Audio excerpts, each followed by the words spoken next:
Every single day, millions of people walk into a McDonald's. And if you had to guess what most of them are ordering, you'd probably say a Big Mac, a Quarter Pounder, maybe a box of McNuggets. But you'd be wrong. The number one seller isn't a burger at all. It's a thin, salty, golden little stick of potato. McDonald's fries show up in more than half of every order that leaves the counter, which makes them the best-selling item on the entire menu, and arguably the most famous fast food on the planet. Think about that for a second. In a menu packed with juicy burgers, crispy chicken, and sweet desserts, it's the humble fry that wins. Not once in a while, but almost every single day, in almost every single country. So the real question is this: what makes these skinny fries so impossible to put down? Why is there beef flavor hidden in a fry that's supposedly cooked in vegetable oil? And what exactly is inside that secret bath the factory quietly calls the ingredient dip? Stick around, because we're about to follow one potato all the way from a muddy field to the red carton in your hand. We'll go inside the factories, watch the machines, uncover the strange chemistry, and dig up a controversy that once landed McDonald's in court. And by the end, you'll never look at a fry the same way again. Let's clear up the biggest myth first. Despite what a lot of people believe, McDonald's fries actually begin as real potatoes. Not powder, not paste, not some lab-grown mystery.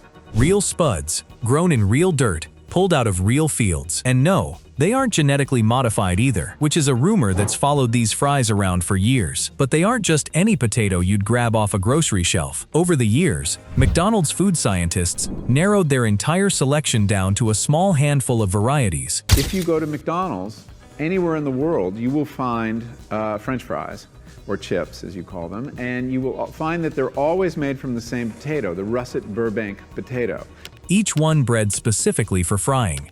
We're talking russet Burbank, Ranger russet, Umatilla russet, Shepherdie, and a few newer names like Clearwater and Alpine. Each of these was chosen for a reason, and none of it is by accident. The perfect fry potato has to hit very specific targets before it even qualifies.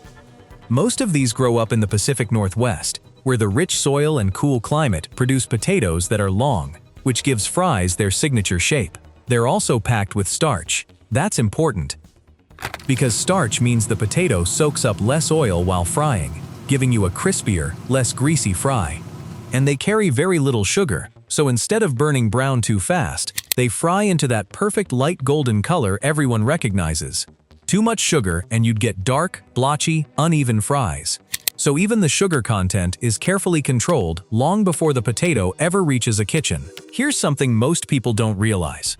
McDonald's doesn't actually peel, slice, or freeze these potatoes itself. Instead, the company hands the job over to a few giant suppliers, names like J.R. Simplot, Lamb Weston, and McCain Foods. These are the companies that take control right after harvest, doing all the heavy lifting long before a single fry ever reaches a restaurant. In fact, these suppliers are so tightly woven into McDonald's history that some of them have been partners for over half a century, growing right alongside the Golden Arches. And the scale of this operation is honestly hard to imagine. Keeping more than 40,000 McDonald's locations fully stocked with fries and hash browns takes an absolutely staggering amount of potato.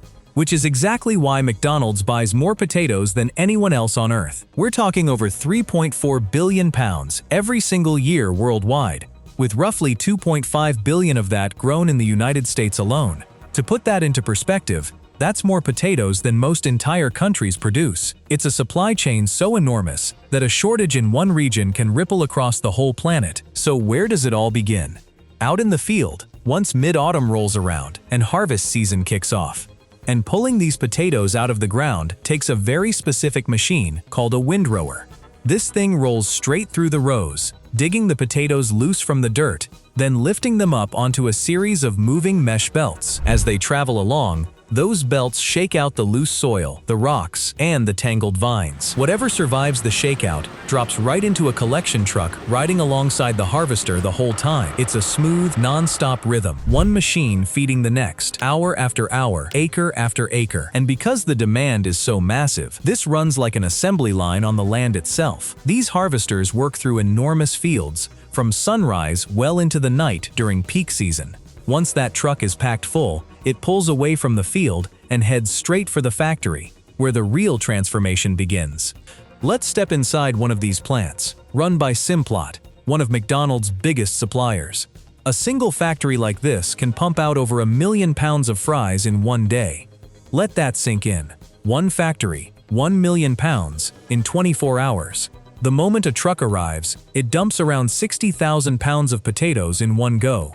A conveyor scoops them up and carries them into a dirt and vine remover, where a run of rollers tumbles them until the last bits of soil and root fall away. Next comes the tunnel washer. Here the potatoes get tossed around while high-pressure jets of water blast loose any dirt still packed into their skin. By the time they leave this stage, they're clean enough to eat, though they've still got a long way to go.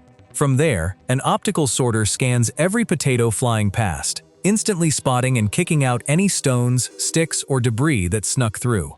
This all happens in a fraction of a second, faster than any human eye could ever manage.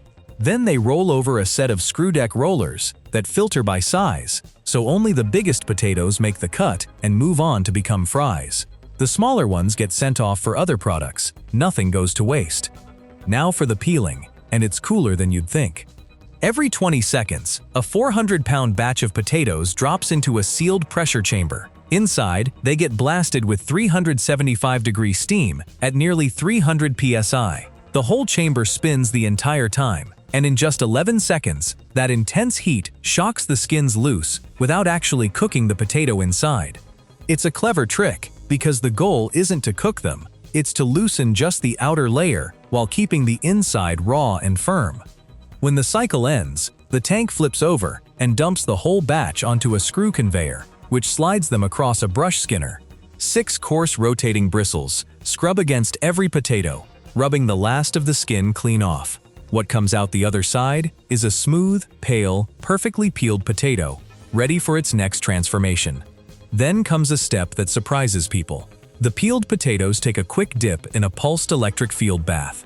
Sounds intense, almost like something out of a science lab, but all it really does is keep them rubbery and flexible.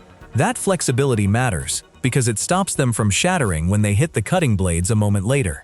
Without this step, you'd end up with a lot of broken, cracked fries instead of long, clean strips. And that cut is everything. This is the exact moment a normal potato becomes a McDonald's fry. The potatoes drop into long tubes, where rushing water launches them forward at nearly 70 miles per hour, firing each one straight through a razor-sharp grid of blades. What comes out the other side are those slim strips known as a French julienne, sliced to a precise 0.28 by 0.28 inches. That exact measurement is a huge part of why every fry tastes and feels the same, no matter which McDonald's you visit. Whether you're in New York, London, or Tokyo, that consistency is not luck. It's engineered down to a fraction of an inch. Fresh off the blade, the strips ride across a vibrating screen that shakes out all the tiny scraps and broken slivers. Then high-speed cameras scan each fry for dark spots, bruises, or discoloration. Any strip that doesn't pass inspection gets blasted out of line instantly with a quick puff of air. It's a level of quality control so precise that a single flawed fry gets rejected in the blink of an eye. The survivors move into a blancher, soaking in hot water that breaks down the natural sugars inside. This is the secret to that texture we all love, the soft, fluffy center wrapped in a crispy outside. Blanching also helps ensure the fries cook evenly later on, so you don't get a burnt outside and a raw middle. And then comes the part the factory quietly nicknames the ingredient dip. It's a bath made of 2 things: dextrose and sodium acid pyrophosphate. Now don't let the names scare you. Dextrose is just a corn-based sweetener, and it's a big reason the fries turn that appetizing golden yellow color while cooking. Without it, the fries would come out pale and unappetizing. Sodium acid pyrophosphate is a food-safe additive that does one simple job: stopping the fries from turning an ugly gray after they get frozen. It might sound like strange chemistry, but both are completely safe, and both are the reason your fries look as good as they taste. Once treated, the fries pass through a drying tunnel that evaporates the surface moisture before they go anywhere near hot oil. This step matters more than you'd think, because wet fries and hot oil are a dangerous, splattering mix. Then it's time for the first fry. Just 45 seconds in a 350-degree blend of canola and soybean oils. But here's the thing, this isn't the final cook. It's only a partial fry. A head start that lets restaurants finish them off in just a few minutes later on. This is the trick behind that lightning-fast service you get at the counter. Half the work was already done at the factory, hours or even weeks before you ordered. And there's one ingredient in that frying oil that catches almost everyone off guard. Natural beef flavor. Yes, beef flavor. In a fry. So why on earth is it there? This is where the story takes a genuinely fascinating turn. Well, it's a throwback to the original recipe. From 1949 all the way up to 1990, McDonald's actually cooked its fries in real beef tallow, which is basically beef fat. And over those 4 decades, that rich taste became exactly what people expected from a McDonald's fry. It wasn't just a flavor, it was the flavor, the thing that set McDonald's fries apart from every competitor. But eventually, growing worries over saturated fat forced the company to switch to vegetable oil in 1990. The problem was, customers loved that beefy flavor and didn't want to lose it. So McDonald's added beef flavoring back into the mix, sourced from real beef products, all while still marketing the fries as cooked in 100% vegetable oil. On paper, it was technically true. In reality, it left out a very important detail. That decision came back to bite them. Vegetarian groups were furious, and in 2002, it exploded into a lawsuit, accusing McDonald's of misleading customers who genuinely believed the fries were vegetarian. For a lot of people, especially those who avoided beef for religious or ethical reasons, this felt like a serious betrayal. Since then, the beef flavoring in the US has been swapped for a plant-based version, made using hydrolyzed wheat and hydrolyzed milk, and the company is now required to clearly disclose those allergens. And here's the final twist. The United States is still the only market that adds this beef-style flavor during the par fry. Fries sold in Canada, the UK, across Europe, and most other countries skip animal products entirely. So if you ever grab a carton abroad, there's a good chance you're eating a completely vegan batch. 2 identical-looking fries, from the same brand, can actually have very different ingredients depending on which country you're standing in. After that first fry, the strips move into a pre-cooler that brings their temperature down to 40 degrees. Then they enter a freezer that stretches nearly 100 yards long, dropping them all the way down to 10 degrees. This slow, gradual chill isn't an accident. Freezing them too fast would form large ice crystals inside the potato, and those crystals would wreck the texture from the inside out, leaving you with mushy, watery fries. The slow freeze keeps every fry perfect, locking in that structure until the moment they hit hot oil again. Now frozen solid, the fries pour out and head toward packaging. But before a single fry leaves the plant, a quality assurance team cooks up a test batch first. They judge it on color, texture, aroma, and above all else, taste. Only when a batch passes every single check does it get approved.